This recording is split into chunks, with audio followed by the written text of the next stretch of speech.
Hey, what is up guys? Guitar here, welcome back to another Brave 9 video. Man, it's been so long and a lot of you guys have been asking me, hey Guitar, have you quit Brave 9? No, I did not. I still play the game every day, believe it or not. It's just that I haven't posted videos in a while because there was literally nothing after the update for the new unit Delta Hitne, right? So right now we have guild raid. So I've been waiting for this update for like the longest time ever. Like trust me, every day I'm just autoing in the arena, Novice Arena and World Arena and stuff. So today finally we have the new season pass, of course, right? And then we have a couple of new packages. There's this package right here. And if you guys are not aware, there's a 1+1 package. Alright, let's briefly talk about this package. Is this worth it? In my opinion, it depends. If you are trying to get the arena swords to climb to a certain rank, either the world arena or the arena swords, it might be worth it, right? But 300 diamonds, I would prefer to buy the horseshoes. But like now there's nothing much to farm for. Like there's no event, there's no like rune event or anything of the sort. So using the horseshoes, I don't know, maybe it's just for the event dungeon, even to farm for gold and slimes, those are still worth it. But yeah, overall it's an okay package. I would prefer something with premium scrolls and stuff. But yeah, there's nothing like spectacular in terms of the package. Alright, so before we jump into the guild raids, which I'm going to show you guys later on, the terrain and everything, let's talk about the update first. Alright, so first things first, if you guys are not familiar, there's an update in the rune system, right? So they did a quality of life. So now there's no soul gear event or whatsoever, but you can summon up to 100 as opposed to summon times 10, which was a bit annoying previously. And also guild war changes. Alright, so there's nothing I can show you right now because there's no guild wars going on. But before this, you know, the difficulty KO limit is 3, so they've changed it to 4. So you can have 4 characters dying to still get 3 stars, right? Also the rewards will be adjusted in guild war as well. Instead of getting 1 premium scroll if you win, you're getting 3 premium scrolls this time.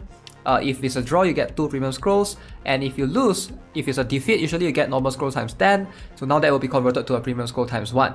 So yeah, apart from the new season pass, now you can have this Dolorine costume right here that was featured, that they're showing. So if you guys are interested, you want to support the game, go ahead. You are going to get yourself a Meteor, Smash, Benshina. So yeah, it's pretty cool. You're going to get some decent stuff out of this. Alright, so let's jump into some guild raids. And we're gonna try to see if we can perform the training center first. We have the volcano, the glacier, desert, wild forest. Alright, so there's the boss doesn't show up on the other ones. So for today, we'll be fighting the volcano boss, FOSHERPETON. Now if you guys are not familiar with what it does, alright, let me see if I can bring out the charts again. What is this about? I think my guildmates have done this, but it's basically DOT.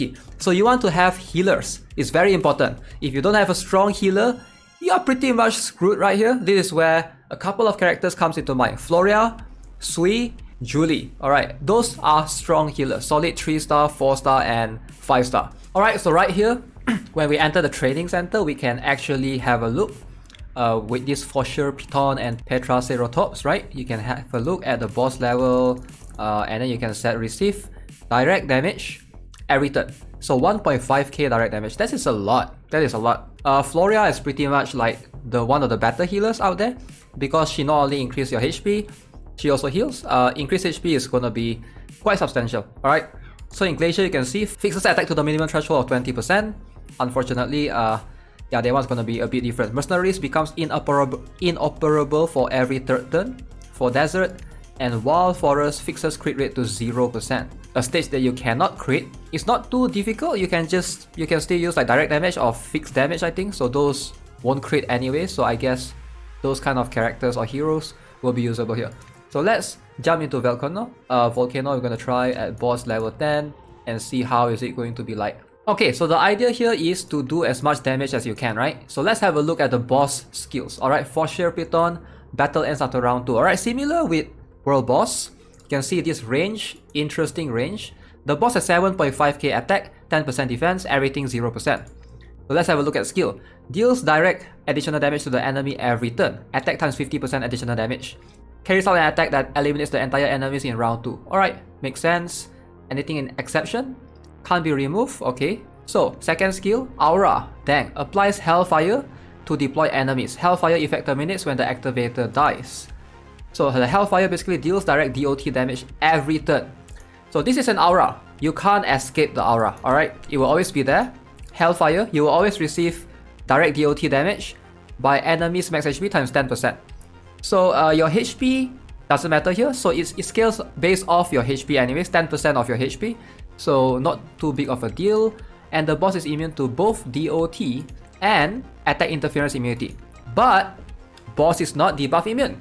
So immune to DOT, immune to attack interference, but he's not immune to stats weakening. And that's what we're going to try to apply.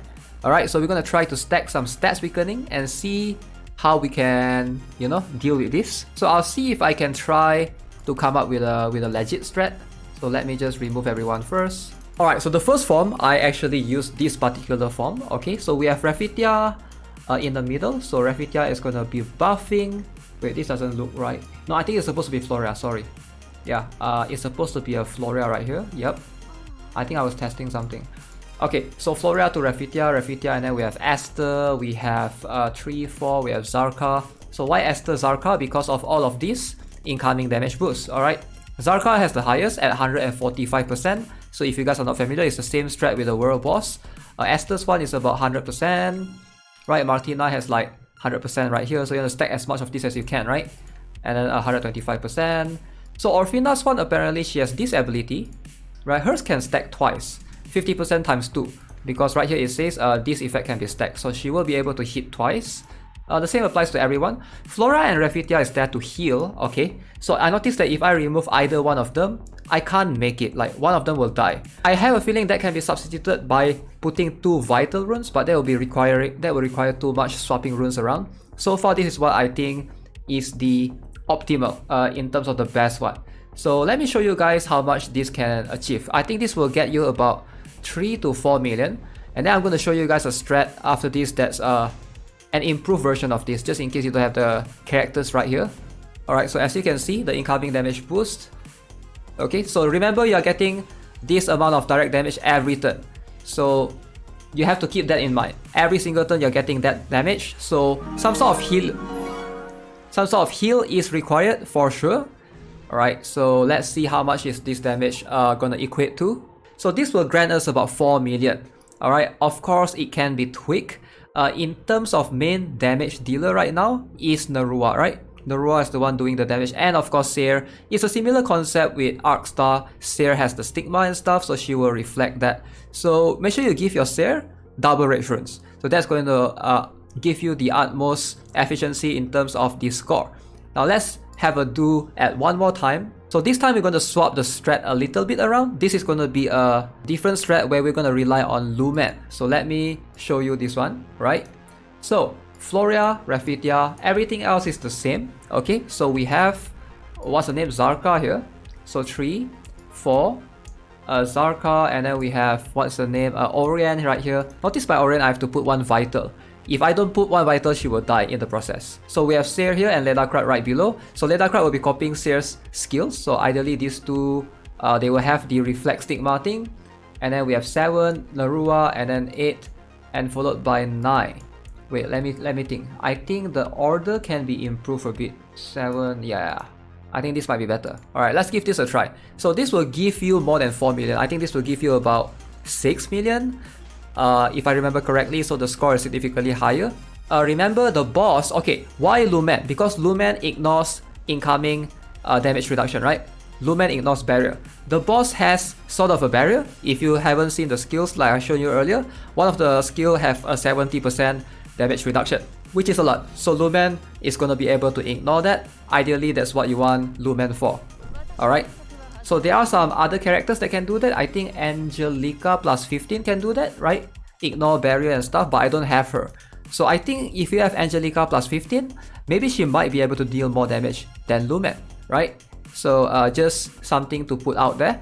So this is how much I got, about 5.79 million. Alright, almost 6 million, almost. I feel like it can be tweaked a little bit more to get the 6 million if you want to improve on runes and stuff.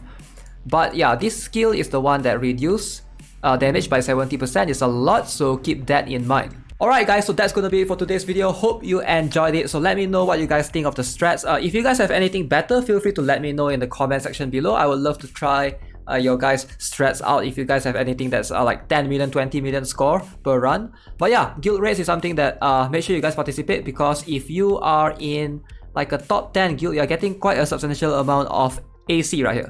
Alright, even in top 100 guilds, 84 every season is pretty good, I would say. Yeah, but let's find out at the end of the day if my guild will land in, you know, top 20 or top 50. I hope we can do in at least top 50. But yeah, make sure you guys subscribe to the channel, give this video a like, stay tuned for more Brave 9 contents. Hopefully I'll be posting more guides when the other bosses have unlocked. So yeah, as always, have a nice day. Goodbye.